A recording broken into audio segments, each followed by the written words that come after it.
ان الحمد للہ نحمده ونستعینه ونستغفره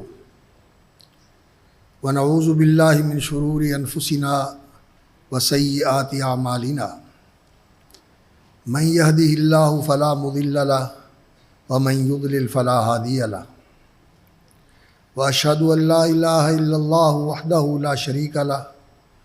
واشهد ان محمدا عبدہ ورسولہ وبعد۔ اعوذ باللہ السمیع العلیم من الشیطان الرجیم۔ قال اللہ تبارک و تعالی النبی اولیٰ بالمؤمنین من انفسہم، وقال عز من قائل انا ارسلناک شاہدا ومبشرا ونذیرا لتؤمنوا باللہ ورسولہ وتعزروہ وتوقروہ وتسبحوہ بکرۃ واصیلا۔ بہت ہی محترم اور مکرم حضرات و خواتین، سامعین و حاضرین، انسان اپنی ہستی اور وجود میں ایک مرکب وجود ہے، جسم اور روح، اور جسم کے کچھ تقاضے ہیں اور کچھ روح کے تقاضے ہیں۔ ان تقاضوں کو ملحوظ رکھنا اور پورا کرنا یہ انسانیت کی تکمیل ہے، اور یہ انسانیت کا ارتفاع اور علو و ارتقاء ہے۔ انسان کو جن احساسات اور مشاعر سے اللہ رب العزت نے بہرہ مند فرمایا ہے، ان میں ایک بہت ہی اعلیٰ اور عرفہ جذبہ محبت کا جذبہ ہے۔ کہنے والے علماء نے کہا ہے کہ انسان کا لفظ جو عربی زبان کا معروف لفظ ہے، اس کے اندر انس کا مادہ ہے۔ انس، مانوس ہونا، الفت کرنا، محبت کرنا، یہ انسان کے لفظ کے اندر شامل ہے، اور انسان کے خمیر کے اندر یہ چیز موجود ہے۔ یہ محبت، یہ الفت، یہ انس اور یہ لگاؤ انسان کے اندر ایک فطری چیز ہے، لیکن چونکہ انسان کے اندر اللہ رب العزت نے روح بھی پیدا فرمائی ہے جو اللہ کے حکم سے وجود میں آئی ہے، اور یہ بہت اعلیٰ مخلوق ہے، بڑی ملکوتی مخلوق ہے، جس کے ساتھ اللہ رب العزت نے اس انسان کو مشرف فرمایا ہے۔ تو انسان کا یہ مادی وجود جو ہے اس کی محبت کا تعلق ان چیزوں کے ساتھ ہوتا ہے جو اس کے آس پاس ہوتی ہیں، ان سے مانوس ہو جاتا ہے، اور جس چیز سے اسے خوشی اور لذت حاصل ہو اسے پا کر خوش ہوتا ہے، تو اس چیز سے بھی محبت کرتا ہے۔ یہ محبت کا فطری اور طبعی مظہر ہے جو انسان کی جسمانی جذبات سے تعلق رکھتی ہے۔ اس کی وجہ سے انسان اپنے ماحول کی چیزوں سے بھی محبت کرتا ہے، اپنے قرب و جوار سے تعلق رکھنے والی چیزوں سے بھی محبت کرتا ہے۔ جس چیز کو پا کے انسان کو لذت اور خوشی حاصل ہو اس سے بھی انسان محبت کرتا ہے۔ لیکن اللہ رب العزت نے اس کے ساتھ انسان کو عقل اور شعور، فکر اور دانائی، یہ چیز بھی عطا فرمائی ہے۔ تو اس کے ساتھ انسان کی محبت جو ہے یہ بلند ہو جاتی ہے۔ یہ سطح تو جانوروں میں بھی موجود ہے، جو پہلی فطری اور طبعی محبت ہے۔ جانور بھی آپس میں بھی محبت کرتے ہیں، انسان بھی ان سے کرتا ہے، اور وہ بھی انسان سے کرتے ہیں، آپس میں انسان بھی ایک دوسرے سے محبت کرتے ہیں۔ یہ سب سے پہلی سطح ہے۔ اس سے اوپر والی سطح جو ہے وہ عقلی محبت ہے، کہ انسان فکر و دانش رکھنے والا وجود ہے۔ تو اللہ رب العزت نے اس کو یہ احساس بخشا ہے کہ یہ حسن و جمال کے ساتھ محبت کرتا ہے، وہ حسن و جمال کائنات کا ہو، وہ کسی منظر کا ہو، وہ پہاڑوں کا ہو، وہ چلتے ہوئے پانیوں کا ہو، وہ نیلے سمندروں کا منظر ہو، انسان ان چیزوں سے بھی محبت کرتا ہے۔ یہ عقلی اور فکری چیز ہے۔ اور اسی طرح بہت ساری معنوی چیزوں سے بھی انسان محبت کرتا ہے، جن کا ادراک انسان عقل اور فکر کے ساتھ کرتا ہے۔ کسی کا بہادر ہونا، کسی کا کسی چیز میں ماہر ہونا، کسی کا ایسا ہونا کہ وہ لوگوں کے کام آتا ہے، تو یہ معانی انسان ان کا ادراک کرتا ہے اور ان کی وجہ سے بھی انسان محبت کرتا ہے۔ یہ عقلی محبت ہوتی ہے۔ اور بعض اوقات کسی کے فائدے کے لیے، کسی چیز سے منفعت حاصل کرنے کے لیے بھی انسان محبت کرتا ہے، تو یہ عقلی محبت ہوتی ہے۔ جیسے انسان دوا سے محبت کرتا ہے، اگرچہ وہ کڑوی اور بے ذائقہ ہوتی ہے، لیکن اس کے فائدے کے لیے انسان اس سے محبت کرتا ہے کہ اس سے انسان بیماری سے شفا یاب ہو جاتا ہے۔ یہ عقلی محبت ہے، یہ اس سے اونچا درجہ ہے۔ اور اس میں کسی کی خوبی اور کمال، کسی کا حسن اور جمال، یہ انسان اس کو دیکھ کر اس سے محبت کرتا ہے، بے شک وہ اس کو حاصل نہیں ہوتا، انسان کی وہ رسائی تک نہیں آتا، انسان اس کو پا نہیں سکتا، لیکن حسن و جمال سے محبت کرتا ہے اور خوبی و کمال سے محبت کرتا ہے۔ اور ایک محبت جو ہے وہ اس سے پھر اونچے درجے کی ہے، وہ ہے ایمانی اور شرعی محبت، وہ اس سے بھی اعلیٰ درجے کی محبت ہے۔ یہ انسان کی روح اور یہ انسان کی اس حص کے ساتھ تعلق رکھتی ہے جو ملکوتی حص اللہ رب العزت نے انسان کے اندر ودیت فرمائی ہے۔ یہ محبت جو ہے، یہ محبت ایسی ہونی چاہیے کہ طبعی اور فطری محبت پر بھی غالب ہو،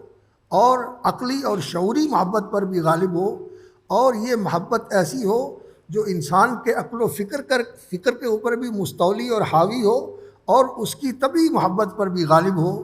اور اس محبت کا مرکز اس کائنات کے اندر اللہ رب العزت ہے، جو انسان کا خالق ہے، جو انسان کا پروردگار ہے۔ اور اللہ رب العزت کی محبت یہ اللہ کی عبادت کا بنیادی اصل ہے۔ اللہ رب العزت نے انسان کو اپنی عبادت کے لیے پیدا کیا ہے، اور عبادت اللہ رب العزت کی جاتی ہے کہ وہ اللہ الالہ الحق، سچا الہ ہے۔ اور الہ کی لفظی اگر تعلیل کی جائے تو الہ وہی ہوتا ہے جس کے ساتھ بے پناہ محبت کی جائے۔ اس لیے عبادت کا معنی یہ ہے غایت الحب، اللہ رب العزت کے ساتھ انتہا درجے کی محبت۔ کیوں؟ اس لیے کہ وہ انسان کا خالق ہے، اسے وجود میں لانے والا ہے، اور اسے پالنے والا ہے، ہر ضرورت پوری کرنے والا ہے، اور پوری کائنات کے اندر جو حسن و جمال ہے یہ سب اسی کا دیا ہوا ہے۔ اور وہ خود کتنا حسین ہے، ان اللہ جمیل، ان اللہ محسن، اور اس کے احسانات کتنے ہیں، اس کے کمالات کتنے ہیں۔ جتنا انسان اس پر غور کرتا ہے، اس کائنات کو دیکھ کر، انسان کی محبت اور تعظیم اللہ کے لیے بڑھتی چلی جاتی ہے۔ تو اللہ رب العزت سے محبت کرنا یہ ایمان ہے، اور اللہ رب العزت کی محبت کا یہ تقاضا ہے کہ پھر اللہ رب العزت کا جو محبوب ہے اس سے محبت کی جائے۔ اور اللہ رب العزت کے محبوبوں میں پوری کائنات کے اندر جتنی بھی مخلوقات ہے، بالخصوص جو اللہ کی فرما بردار مخلوق ہے، اس میں جن، انسان، حیوانات، تو یہ سارے مسخر ہیں، اور فرشتے، ان میں سب سے بڑھ کر جو اللہ رب العزت کے محبوب اور اللہ رب العزت کے خلیل ہیں وہ محمد الرسول اللہ صلی اللہ علیہ وسلم۔ تو وہ اللہ کے سب سے بڑھ کر محبوب ہیں، اللہ کے حبیب اور اللہ کے خلیل ہیں۔ تو اللہ کی محبت کی وجہ سے محمد الرسول اللہ صلی اللہ علیہ وسلم سے محبت کرنی چاہیے۔ اور محمد الرسول اللہ صلی اللہ علیہ وسلم کی محبت اس لیے بھی کرنی چاہیے کہ اللہ رب العزت نے محمد الرسول اللہ صلی اللہ علیہ وسلم کو جس حسن و جمال کا پیکر بنایا تھا، ایسا حسن و جمال کسی اور کو نہیں ملا۔ حضرت حسان رضی اللہ تعالی عنہ نے کیا خوبصورت تعبیر فرمائی ہے اس کی، وَأَحْسَنَ مِنْكَ لَمْ تَرَ قَطُّ عَيْنٌ وَأَجْمَلَ مِنْكَ لَمْ تَلِدِ النِّسَاءُ۔ آپ سے خوبصورت بڑھ کر کسی آنکھ نے دیکھا نہیں، اور آپ سے زیادہ حسن و جمال کا پیکر کسی ماں نے جنا نہیں۔ خُلِقْتَ مُبَرَّأً مِنْ كُلِّ عَيْبٍ كَأَنَّكَ قَدْ خُلِقْتَ كَمَا تَشَاءُ۔ آپ ہر عیب سے منزہ ہے، جو انسانوں میں نقائص ہوتے ہیں کوئی ایسی کمزوری اور نقص آپ میں نہیں ہے جو عام انسانوں میں پایا جاتا ہے، نقش و نگار کے لحاظ سے، قد و قامت کے لحاظ سے، رنگ اور حیت کے لحاظ سے آپ صلی اللہ علیہ وسلم بہت ہی خوبصورت تھے، اور اللہ اکبر جو خوبیاں اور کمالات تھے وہ بھی اللہ رب العزت نے رسول اکرم صلی اللہ علیہ وسلم کو سارے ہی ودیت فرمائے تھے، جو نبیوں کو ملے، جو دنیا کے محسن لوگوں کو ملے، ان سب سے رسول اکرم صلی اللہ علیہ وسلم کو اللہ رب العزت نے بہرہ مند فرمایا تھا اور حصہ وافر عطا فرمایا تھا، بلکہ آپ صلی اللہ علیہ وسلم ان خوبیوں اور کمالات میں سب سے بڑھ کر تھے۔ تو حسن و جمال کی وجہ سے اور خوبی و کمال کی وجہ سے بھی محمد الرسول اللہ صلی اللہ علیہ وسلم کی محبت سب سے بڑھ کر ہونی چاہیے اللہ کے بعد۔ اللہ کی محبت کے لیے ان سے محبت، اور اللہ کی محبت کے بعد پھر سب سے بڑھ کر محمد الرسول اللہ صلی اللہ علیہ وسلم کی محبت ہونی چاہیے۔ اور انسان جو ہے وہ اپنے محسن اور اپنے ساتھ کوئی اچھا معاملہ کرنے والے کے ساتھ، اپنے خیرخواہ کے ساتھ، اپنے ہمدرد کے ساتھ، اپنے غم گسار کے ساتھ محبت کرتا ہے، اور اس معاملے میں سب سے بڑا ارحم الراحمین تو اللہ رب العزت ہے، جس کی رحمتیں بے انتہا اور لازوال ہیں۔ ہر وقت انسان اللہ کی رحمتوں ہی میں رہتا ہے، تو اس لیے اللہ رب العزت سے محبت کرنی چاہیے کہ وہ ارحم الراحمین ہے، اور اس کے رسول سے محبت کرنی چاہیے کہ وہ رحمت للعالمین ہے، وہ نبیوں میں رحمت لقب پانے والا صلی اللہ علیہ وسلم۔ اور نبی صلی اللہ علیہ وسلم بہت ہی زیادہ شفیق اور بہت ہی زیادہ مہربان تھے، اور آپ صلی اللہ علیہ وسلم کی مہربانیوں کا اور آپ صلی اللہ علیہ وسلم کی شفقتوں کا تذکرہ سیرت کی کتابوں میں ملتا ہے، اور اسے پڑھنا چاہیے تاکہ انسان کے دل میں یہ محبت بڑھے اور راسخ ہو۔ تو ایمان کے اندر رسول اکرم صلی اللہ علیہ وسلم کی محبت اساسی جز ہے، اس کے بغیر ایمان مکمل نہیں ہوتا۔ رسول اکرم صلی اللہ علیہ وسلم نے فرمایا واللہ لا یؤمن والذی نفسی بیدہ لا یؤمن احدکم، اس ذات کی قسم جس کے ہاتھ میں میری جان ہے، تم میں سے کوئی اس وقت تک مومن نہیں ہو سکتا، صحیح معنوں میں کامل ایمان والا، جب تک کہ حتی اکون احب الیہ، جب تک میں اسے زیادہ محبوب نہ ہوں، من والدہ و ولدہ والناس اجمعین، مال سے، جان سے اور ہر چیز سے بڑھ کر میری محبت اس کے دل میں موجود نہ ہو، اس وقت تک انسان صحیح مومن نہیں ہو سکتا۔ اور اللہ رب العزت نے قرآن مجید میں یہ حقیقت سورۃ التوبہ کی آیت میں بیان فرمائی ہے، ان کان آباؤکم و ابناؤکم و ازواجکم، پوری تفصیل کے ساتھ آگے فرمایا یہ ساری چیزیں، یہ تمہارے ماں باپ، تمہارے بہن بھائی، تمہارے بیوی بچے، تمہارے گھر بار، تمہارا مال و دولت، اور جو تمہارے سارے سلسلے ہیں، احب الیکم من اللہ و رسولہ، یہ اللہ اور اس کے رسول سے بڑھ کر تمہیں زیادہ پیارے اور محبوب ہیں، تو پھر اللہ کے امر کا انتظار کرو کہ کسی صورت میں بھی اللہ کے عذابوں میں سے کوئی عذاب تمہارے اوپر آ سکتا ہے۔ تو انسان کا ایمان مکمل نہیں ہوتا رسول اکرم صلی اللہ علیہ وسلم کی محبت کے بغیر، اور رسول اکرم صلی اللہ علیہ وسلم کے احسانات و نوازشات کا اگر انسان اندازہ کرے اور ان کا استحضار کرے تو اتنے احسانات ہیں رسول اکرم صلی اللہ علیہ وسلم کے، کہ وہ یہ دین لے کے آئے جو رحمتوں والا دین ہے، آسانیوں والا دین ہے، اور رسول اکرم صلی اللہ علیہ وسلم کی وجہ سے اللہ رب العزت نے اس امت کو یہ دین دیا ہے۔ تو یہ دین بہت بڑی نعمت ہے اللہ رب العزت کی، جو رسول اکرم صلی اللہ علیہ وسلم کی وجہ سے ہمیں حاصل ہوئی ہے۔ یہ بہت بڑا احسان ہے رسول اکرم صلی اللہ علیہ وسلم کا کہ وہ اس دین کے معلم تھے، اور نبی صلی اللہ علیہ وسلم نے اس امت کے لیے جو اللہ رب العزت سے دعائیں کی ہیں، اور جس کی وجہ سے اللہ رب العزت نے اس امت پر احسانات فرمائے، جو امت اجابت تھی، جو امت دعوت تھی، جس کو نبی صلی اللہ علیہ وسلم نے دین کی دعوت دی، ان پر بھی نبی صلی اللہ علیہ وسلم کی وجہ سے اللہ تعالیٰ کا یہ احسان تھا کہ وَمَا كَانَ اللَّهُ لِيُعَذِّبَهُمْ وَأَنْتَ فِيهِمْ، کہ جب تک آپ کا وجود باجود ان کے اندر موجود ہے اللہ کا عذاب نہیں آئے گا۔ عذاب سے تحفظ ہو گیا رسول اکرم صلی اللہ علیہ وسلم کے وجود کے ساتھ، اور اپنی جو امت اجابت ہے، جس امت نے نبی صلی اللہ علیہ وسلم کی دعوت کو قبول کیا ہے، اس کے لیے رسول اللہ صلی اللہ علیہ وسلم نے اللہ سے دعائیں کی۔ قرآن مجید کی تلاوت کر رہے تھے، سورۃ المائدہ کی آیات تھی، ان تعذبہم فإنہم عبادک، یہاں پہنچے رسول اکرم صلی اللہ علیہ وسلم، مسند احمد کی روایت ہے۔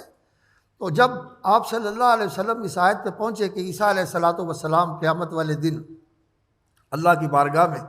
جب پوچھا جائے گا کہ انہوں نے آپ کی عبادت کی، آپ نے ان سے کہا تھا، وہ کہیں گے میں نے تو نہیں کہا تھا، آپ جانتے ہیں لیکن پھر ان کے لیے وہ دعا کریں گے کہ یا اللہ ان تعذبہم فإنہم عبادک، اگر آپ انہیں عذاب دیں تو یہ اس کے مستحق ہیں، آپ ان کو عذاب دے سکتے ہیں، آپ کے بندے ہیں، کسی کو چون و چرا کا حق حاصل نہیں ہے۔ وَإِن تَغْفِرْ لَهُمْ، اور اگر آپ بخش دیں تو اِنَّكَ أَنْتَ الْعَزِيزُ الْحَكِيمُ، آپ بہت ہی بخشنے والے ہیں، آپ بہت ہی قوت والے ہیں، آپ کو کوئی پوچھنے والا نہیں، اور آپ بڑی حکمت والے ہیں۔ تو نبی صلی اللہ علیہ وسلم کے دل میں اپنی امت کا خیال آ گیا۔ نماز میں تھے تو آپ صلی اللہ علیہ وسلم نے یہ آیت دہرانی شروع کر دی اور رونا شروع کر دیا۔ آپ صلی اللہ علیہ وسلم رونا شروع ہو گئے، پھر رکوع میں بھی یہی پڑھتے رہے، سجود میں بھی یہی پڑھتے رہے، قیام میں بھی یہی پڑھتے رہے، حتیٰ کہ نبی صلی اللہ علیہ وسلم لمبی نماز پڑھی۔ سحر کے قریب جبریل امین آئے اور آ کے پوچھا کہ اللہ رب العزت پوچھ رہے ہیں کہ آپ کیوں رو رہے ہیں؟ تو رسول اکرم صلی اللہ علیہ وسلم نے فرمایا مجھے ابراہیم علیہ السلام کی دعا یاد آ گئی، مجھے عیسیٰ علیہ السلام کی دعا یاد آ گئی، تو میں اپنی امت کے لیے رو رہا ہوں۔ اللہم رب امتی، اے اللہ میری امت پہ رحمت فرما۔ تو حدیث میں آتا ہے کہ اللہ رب العزت نے فرمایا انا سنرضیک فی امتک ولا نسوک، اے میرے نبی آپ کو آپ کی امت کے بارے میں ہم راضی کر دیں گے، وَلَسَوْفَ يُعْطِيكَ رَبُّكَ فَتَرْضَىٰ، اللہ آپ کو وہ دے گا جس سے آپ راضی ہو جائیں گے۔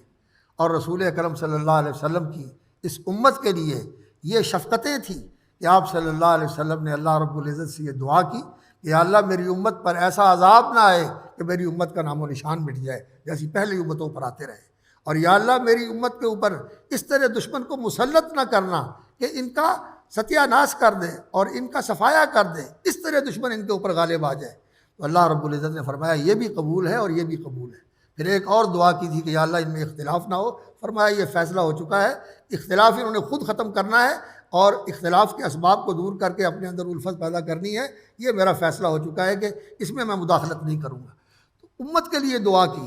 اور خاص طور پر رسول اکرم صلی اللہ علیہ وسلم نے ایک دعا جو اللہ رب العزت نے ہر نبی کو اختیار دیا تھا کہ آپ اس دعا کے ساتھ اللہ سے جو مانگے آپ کو مل جائے گا، تو رسول اکرم صلی اللہ علیہ وسلم کو بھی اس دعا کا اختیار ملا تھا۔ تو آپ صلی اللہ علیہ وسلم فرماتے ہیں کہ ہر نبی نے وہ دعا مانگ لی اس دنیا کے اندر، کسی نے بادشاہی مانگ لی اور کسی نے اپنے لیے کوئی چیز مانگ لی اور کسی نے امت سے دکھ اٹھائے اور ان کی بربادی کی دعا مانگ کے اللہ رب العزت سے ان کی تباہی کا سوال کر کے ان کو دنیا سے ختم کروا دیا، جیسے نوح علیہ السلام لا تذر علی الارض من الکافرین دیارا، کہ ان میں سے کوئی زندہ سلامت نہ رہے، اس لیے کہ ان کی نسلوں میں بھی کسی فرما بردار کے پیدا ہونے کی توقع نہیں ہے۔ تو اللہ رب العزت نے وہ دعا قبول کر لی اور فرمایا مجھے بھی یہ دعا ملی ہوئی تھی اور میں نے یہ دعا انی اختبات دعوتی شفاعت لامتی، میں نے اپنی اس دعا کو چھپا کے رکھا ہوا ہے، میں قیامت والے دن اپنی امت کی سفارش کرتے ہوئے مانگوں گا، اپنی امت کے لیے مانگوں گا کہ یا اللہ میری امت کے اوپر رحمت فرما دے، میری امت کے حق میں میری شفاعت قبول فرما دے۔ اور آپ صلی اللہ علیہ وسلم نے فرمایا شفاعتی لأہل الکبائر من امتی، میری شفاعت میری امت کے بڑے گناہ گاروں کے لیے ہے، بڑے خطا کاروں کے لیے میری شفاعت ہے۔ اللہ رب العزت نے مجھے شفاعت کا حق دیا ہے، بلکہ رسول اکرم صلی اللہ علیہ وسلم سے ایک حدیث میں یہ منقول ہے کہ آپ صلی اللہ علیہ وسلم کو فرمایا گیا کہ آپ کہیں تو اتنے لوگ جو ہیں اتنی تعداد میں آپ کی امت میں سے جنت میں داخل کر دیے جائیں، تو نبی صلی اللہ علیہ وسلم نے فرمایا یہ اور بھی کوئی آپشن ہے؟ فرمایا دوسری آپشن یہ ہے کہ آپ جس کی سفارش کریں گے اس کو جنت میں داخل کر دیا جائے۔ فرمایا تعداد نہیں چاہیے، میں شفاعت مانگتا ہوں کہ میری شفاعت سے جنت میں داخل کیا جائے۔ تو رسول اکرم صلی اللہ علیہ وسلم اس امت کے ساتھ اتنے رحیم اور شفیق تھے، لقد جاءکم رسول من انفسکم عزیز علیہ ما عنتم حریص علیکم بالمؤمنین رؤوف الرحیم، جیسا اللہ رب العزت نے فرمایا حریص علیکم، تمہارے لیے بہت ہی خیر کی حرص رکھنے والے، خیر کی چاہت رکھنے والے، خیر کے چاہنے والے، اور بالمؤمنین رؤوف الرحیم، اور مومنوں کے اوپر بہت زیادہ رافت و شفقت کا مظاہرہ کرنے والے تھے رسول اکرم صلی اللہ علیہ وسلم۔ اور آپ صلی اللہ علیہ وسلم کے بارے میں اللہ رب العزت نے فرمایا النبی اولیٰ بالمؤمنین من انفسہم، نبی کا حق مومنوں پر ان کی جانوں سے زیادہ ہے۔ انسان اپنے آپ سے تو محبت کرتا ہے نا، لیکن نبی کا حق میری جان پر اور میرے وجود پر، میرے اپنے جو میرا مطالبہ اور میرا تقاضا ہے اس سے بھی بڑھ کر ہے نبی صلی اللہ علیہ وسلم کا حق میری جان کے اوپر۔ تو نبی صلی اللہ علیہ وسلم کا حق جو ہے وہ میری جان پر اور ہم میں سے ہر مسلمان کی جان پر، اس کی جان سے بڑھ کر نبی صلی اللہ علیہ وسلم کا حق ہے۔ ایک تو رسول اکرم صلی اللہ علیہ وسلم نے اس کی تفسیر یوں فرمائی، اللہ اکبر، فرمایا کہ قرآن مجید میں اللہ رب العزت نے فرمایا ہے کہ انا النبی اولا بالمؤمنین من انفسہم، نبی کا حق مومنوں پر ان کی جانوں سے زیادہ ہے، یعنی ان کی جانوں کے زیادہ قریب ہیں، ان پر زیادہ مہربان ہیں، ان پر زیادہ شفیق ہیں۔ تو آپ صلی اللہ علیہ وسلم نے فرمایا سن لو، من ترک مالا فلورثتہ یرثہ عصبتہ، جس نے مال چھوڑا تو اس کا وارث اس کا خاندان بنے گا، اس کا اہل و عیال بنے گا، مال وارثوں کے لیے۔ ومن ترک ضیاء او دینا، اور جو چھوٹے بچے بے سہارا بیوہ چھوڑ کے جاتا ہے یا قرض چھوڑ کے جاتا ہے تو فرمایا فَإِلَيَّ وَعَلَيَّ، وہ میرے ذمے ہے اور وہ میں پورا کروں گا، میں ان کی کفالت کروں گا، میں اس کو پورا کروں گا۔ اور رسول اکرم صلی اللہ علیہ وسلم نے اپنی مثال بیان فرمائی، فرمایا میری مثال اور میری امت کی مثال ایسی ہی ہے جیسا کہ یہ تم دیکھتے ہو چراغ کے اوپر، لائٹ کے اوپر یہ پتنگے اور اس طرح کے کیڑے مکوڑے یہ آتے ہیں، فرمایا تم اسی طرح جس طرح پتنگے لائٹ پہ آتے ہیں اسی طرح تم لوگ جہنم کے اندر جا رہے ہو، اور میں وَأَنَا آخُذُ بِحُجَزِكُمْ عَنِ النَّارِ، اور میں تمہیں پکڑ پکڑ کے جہنم سے ہٹا رہا ہوں۔ تو رسول اکرم صلی اللہ علیہ وسلم اس امت کو جہنم سے بچانے والے، جنت کے راستے پہ لگانے والے، اور اللہ رب العزت سے اس امت کے لیے دعائیں کرنے والے کہ یا اللہ میری امت پر اپنی رحمت رکھنا اور ان کی حفاظت فرمانا۔ اور اللہ رب العزت نے آپ صلی اللہ علیہ وسلم کو یہ بشارت دی وَلَسَوْفَ يُعْطِيكَ رَبُّكَ فَتَرْضَىٰ، کہ آپ کو اس دنیا کے اندر اور آخرت میں اس امت کے حوالے سے وہ کچھ عطا فرمائے گا کہ آپ راضی ہو جائیں گے۔ اور آپ صلی اللہ علیہ وسلم کی جو کیفیت تھی کہ آپ صلی اللہ علیہ وسلم کا اخلاق اور آپ صلی اللہ علیہ وسلم کا لوگوں کے ساتھ برتاؤ وہ ایسا تھا کہ جس کسی نے بھی رسول اکرم صلی اللہ علیہ وسلم کے ساتھ تعلق قائم کر لیا پھر وہ زندگی بھر کے لیے آپ کا گرویدہ ہو گیا۔ آپ کا اخلاق ایسا تھا اور آپ کا برتاؤ ایسا تھا، کبھی کسی سے سختی نہیں کی، کبھی کسی کو تکلیف نہیں پہنچائی آپ صلی اللہ علیہ وسلم۔ اور پھر صحابہ کی محبت بھی ایسے تھی رسول اکرم صلی اللہ علیہ وسلم کے ساتھ کہ وہ اپنا سب کچھ قربان کرنے کے لیے تیار ہوتے تھے۔ جنگ احد میں آپ صلی اللہ علیہ وسلم نے فرمایا میرے تحفظ کے لیے کون ہے جو آئے اور میں اس کو جنت کی ضمانت دیتا ہوں، تو 1 2 3 9 صحابہ آئے اور آپ صلی اللہ علیہ وسلم کے دفاع میں قربان ہو گئے۔ اور اسی طرح رسول اکرم صلی اللہ علیہ وسلم، آپ صلی اللہ علیہ وسلم نے کبھی کسی کے ساتھ زیادتی نہیں کی۔ اللہ رب العزت نے آپ کو یہ خوبی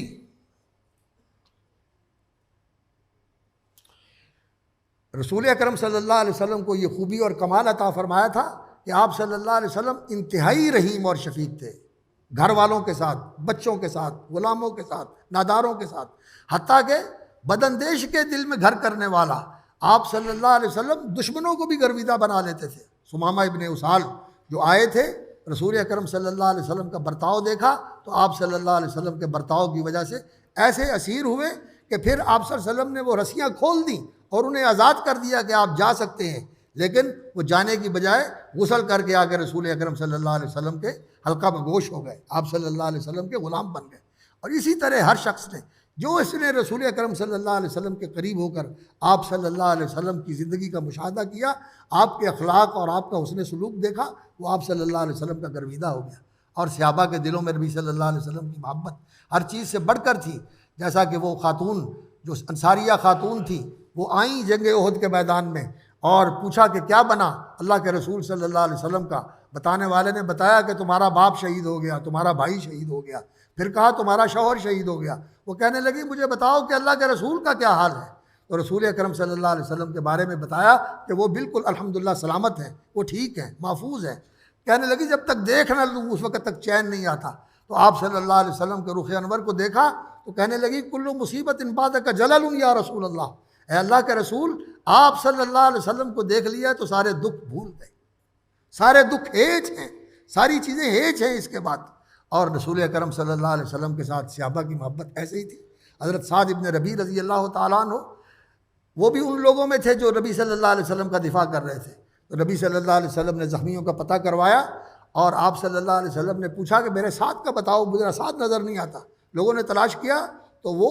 زخمیوں میں تھے اور جاں بلب تھے، آخری سانسیں تھیں۔ تو کہنے لگے اللہ کے رسول آپ کو یاد کر رہے ہیں۔ کہنے لگے اللہ کے رسول صلی اللہ علیہ وسلم کا میرا سلام کہہ دیں۔ نبی صلی اللہ علیہ وسلم کو کہا کہ وہ زخمی ہیں اور وہ آپ کو سلام کہہ رہے ہیں۔ آپ صلی اللہ علیہ وسلم نے کہا مجھے ان کے پاس لے چلو۔ آپ گئے اور جا کر حضرت سعد کو سلام کیا اور ان کے سر پہ کھڑے ہو گئے۔ اللہ اکبر، انہوں نے آنکھیں اٹھائیں اور چہرہ انور کو دیکھا اللہ اکبر، نکل جائے دم تیرے قدموں کے نیچے، یہی دل کی حسرت، یہی آرزو ہے۔ آپ صلی اللہ علیہ وسلم کو دیکھتے ہوئے اللہ کے جان سپرد کر دی اور اس طرح دنیا سے چلے گئے۔ بچے ناز رفتہ بودے جہاں نیاز مندے کہ وقت جہاں سے پردن پسرش رسیدہ باشی، اس اعزاز کے ساتھ وہ دنیا سے چلے گئے کہ اللہ کے رسول کی آنکھوں کے ساتھ ان کی آنکھیں مل رہی ہیں۔ حضرات گرامی، محمد رسول اللہ صلی اللہ علیہ وسلم کی محبت فطری اور طبعی بھی ہے، اور یہ عقلی اور شعوری بھی ہے، اور یہ ایمانی اور شرعی بھی ہے، اور یہ صرف اس طرح کی محبت نہیں ہے کہ جس کو الفاظ کے ساتھ بیان کیا جائے، بلکہ یہ دلی محبت ہے، یہ قلبی محبت ہے، یہ ایمانی اور روحانی محبت ہے، اور یہ جو جذباتی محبت ہے کہ رسول اکرم صلی اللہ علیہ وسلم کا نام آئے تو انسان کا دل پگھل جائے، رسول اکرم صلی اللہ علیہ وسلم کی بات آئے تو رسول اکرم صلی اللہ علیہ وسلم کی بات کو ماننے کے لیے انسان بے قرار ہو جائے، انسان بے چین ہو جائے۔ کیوں کہ رسول اکرم صلی اللہ علیہ وسلم وہ ہستی تھی، اللہ اکبر، وہ کھجوروں کے چھپر کے حجرے کا باسی، وہ کھجوروں کے چھپر کے حجرے کا باسی، مصلے پہ راتیں بسر کرنے والا، وہ امت کے گناہگار بندوں کی خاطر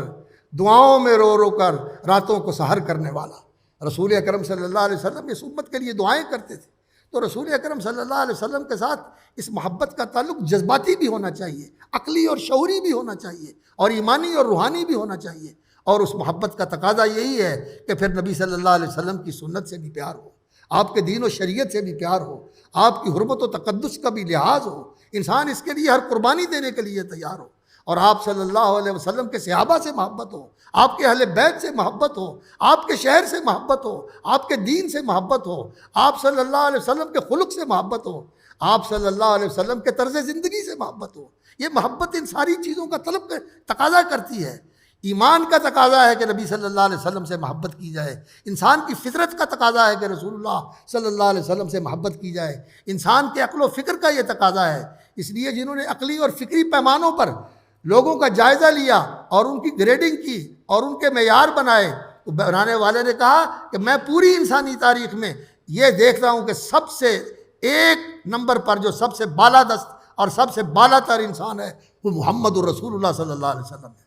اس لیے کہ وہ دین اور دنیا دونوں کی سطح پر سب سے اعلیٰ ترین انسان ہے، دین کے لحاظ سے بھی اور دنیا کے لحاظ سے، عقلی اور شعوری طور پر بھی لوگوں نے اس کو تسلیم کیا، اور نبی صلی اللہ علیہ وسلم کے اعلیٰ اخلاق کی وجہ سے رسول اکرم صلی اللہ علیہ وسلم کے